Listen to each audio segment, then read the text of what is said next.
ಇವತ್ತು ವಿವಿಧ ಕಾರ್ಮಿಕ ಸಂಘಟನೆಗಳಿಂದ ಭಾರತ್ ಬಂದ್ಗೆ ಕರೆ ಕೊಟ್ಟಿದ್ದಾರೆ. ಕೇಂದ್ರದ ಕಾರ್ಮಿಕ ವಿರೋಧಿ ನೀತಿ ಖಂಡಿಸಿ ಭಾರತ್ ಬಂದ್ ಮಾಡ್ತೀವಿ ಅಂತ ಹೇಳಿ ಇವತ್ತು ಕರೆ ಕೊಟ್ಟಿದ್ದಾರೆ. ಹಾಗಾದ್ರೆ ಏನಕ್ಕೆ, ಕಾರಣ ಏನು, ಏನೆಲ್ಲ ಬಂದ್ ಆಗಬಹುದು ಇವತ್ತು ಅನ್ನೋದು ದೊಡ್ಡ ಪ್ರಶ್ನೆ.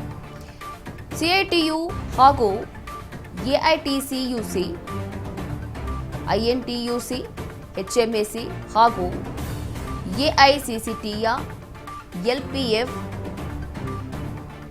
ಯುಟಿಇಸಿ ಇಂದ ಇದೀಗ ಬಂದ್ಗೆ ಕರೆ ಕೊಡಲಾಗಿದೆ. ಹೊಸದಾಗಿ ಪರಿಚಯ ಮಾಡಿರುವಂತಹ 4 ಕಾರ್ಮಿಕ ಸಂಹಿತೆಗಳ ವಿರುದ್ಧ ಆಕ್ರೋಶವನ್ನು ಹೊರಹಾಕ್ತಿದ್ದಾರೆ.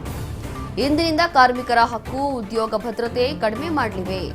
ಹಾಗಾಗಿ ಕಾರ್ಮಿಕ ಸಂಹಿತೆಗಳನ್ನ ಹಿಂಪಡೆಯುವಂತೆ ಆಗ್ರಹಿಸಿ ಈ ಒಂದು ಭಾರತ್ ಬಂದ್ಗೆ ಕರೆ ಕೊಟ್ಟಿದ್ದಾರೆ.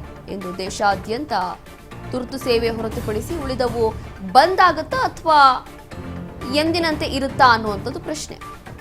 ಕಾರಣ ಏನು ಅಂತಂದ್ರೆ ಎಲ್ಲಾ ಕಡೆಯಿಂದಲೂ ಕೂಡ ಸಪೋರ್ಟ್ ಸಿಗಬೇಕಾಗುತ್ತೆ. ಭಾರತ್ ಬಂದ್ ಅಂತ ಹೇಳಿ ಇವರೇನೋ ಹೇಳ್ತಾರೆ, ಕರೆ ಕೊಡ್ತಾರೆ, ಆದ್ರೆ ಎಲ್ಲವೂ ಕೂಡ ಸಪೋರ್ಟ್ ಮಾಡಿದಾಗಷ್ಟೇ ಇದೆಲ್ಲವೂ ಕೂಡ ಆಗುವಂಥದ್ದು. ಹಾಗಾಗಿ ತುರ್ತು ಸೇವೆ ಅಂತಂದ್ರೆ ಮೆಡಿಕಲ್ ಶಾಪ್ ಇರ್ಬೋದು, ಹಾಸ್ಪಿಟಲ್ ಇರ್ಬೋದು, ಇಂಥದ್ದೆಲ್ಲವೂ ಕೂಡ ಹೊರತುಪಡಿಸಿ ಉಳಿದೆಲ್ಲವೂ ಕೂಡ ಬಂದ್ ಆಗುತ್ತಾ ಅನ್ನೋ ಪ್ರಶ್ನೆ.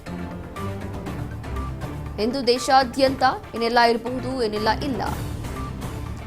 ವಿವಿಧ ಕಾರ್ಮಿಕ ಸಂಘಟನೆಗಳಿಂದ ಇವತ್ತು ಭಾರತ್ ಬಂದ್ಗೆ ಕರೆ ಕೊಡಲಾಗಿದೆ. ಕೇಂದ್ರದ ಕಾರ್ಮಿಕ ವಿರೋಧಿ ನೀತಿಯನ್ನ ಖಂಡಿಸಿ ಈ ಒಂದು ಭಾರತ್ ಬಂದ್ ಮಾಡ್ತೀವಿ ಅಂತ ಹೇಳಿ ಇದೀಗ ಆಗ್ರಹವನ್ನ ಮಾಡ್ತಿದ್ದಾರೆ. ಒಂದಷ್ಟು ಬೇಡಿಕೆಗಳು ಇದೆ, ಒಂದಷ್ಟು ಬೇಡಿಕೆಗಳನ್ನ ಈಡೇರಿಸಿಲ್ಲ.